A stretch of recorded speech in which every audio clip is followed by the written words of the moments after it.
ایک پنجابی کی فریز ہے کہ کسی نو ماں بادی کسی نو نروئے. اس کا کیا مطلب ہے؟ کسی کو کوئی شے سوٹ کرتی ہے کوئی نہیں کرتی. اب اس کو یہ مصر کے حوالے سے ہی دال ہے کہ کچھ طبیعت ایسی ہیں جن کو بہت اچھا کچھ کو نہیں موافق آتی. اب اس میں یہ ہے کہ یہ مسور کا قصور نہیں ہے، یہ اس طبیعت کا عمل ہے. اب یہی ہے نا کہ جس کو جو شے موافق نہیں وہ نہ استعمال کرے. کسی کو الرجی ہے کسی چیز سے، نہ استعمال کرے. اب یہ ہے کہ جو دین اسلام نے حلالاً طیبہ، کلو واشربو حلالاً طیبہ، کھاؤ اور پیو حلال اور طیب. اب ایک شخص جسے مثلاً مچھلی سے اسے الرجی ہے کہ وہ کھاتا ہے اس کو وامٹنگ شروع ہو جاتی ہے، اس کا معدہ ایکسیپٹ نہیں کرتا. مچھلی اس کے لیے حرام نہیں ہے لیکن طیب نہیں ہے. اور یہ دو شرائط ہیں کہ حلال اور طیب. کہ اس کو وہ اگر باقی مثلا گھر کے 10 لوگ ہیں، 10 لوگ مچھلی رکھی گئی، 10 نے کھائی، ایک کو تکلیف ہوئی 9 کو نہیں ہوئی.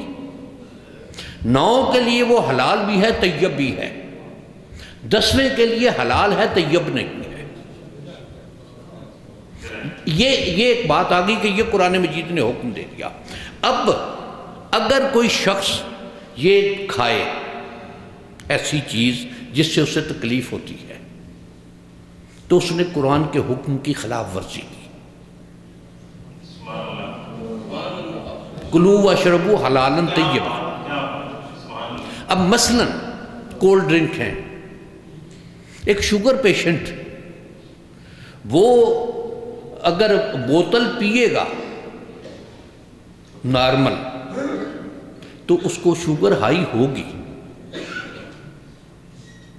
اس کے لیے یہ طیب نہیں ہے.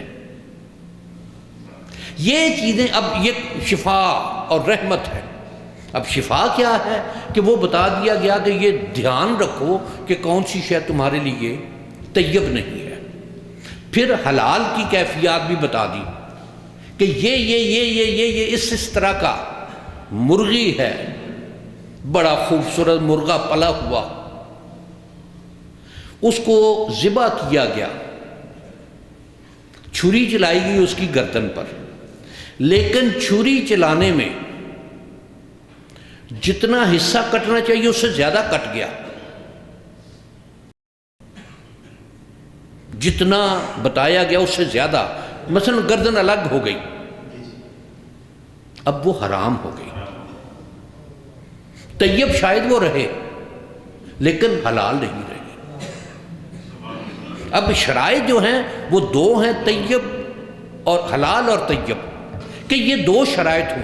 اب ایک ہے کہ سالن بنا، بہت اچھا بنا، بہت مزے کا بنا، فریج میں رکھا، رات لائٹ چلی گئی، صبح اس میں سے سمیل آ رہی ہے، حرام نہیں وہ ہوا لیکن طیب نہیں رہا.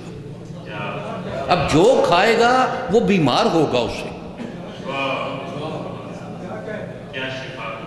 اب یہ شے کہ جو یہ کہ ہم نے اس کو نازل کیا ہے، اس میں لوگوں کے لیے شفا بھی ہے اور رحمت بھی ہے.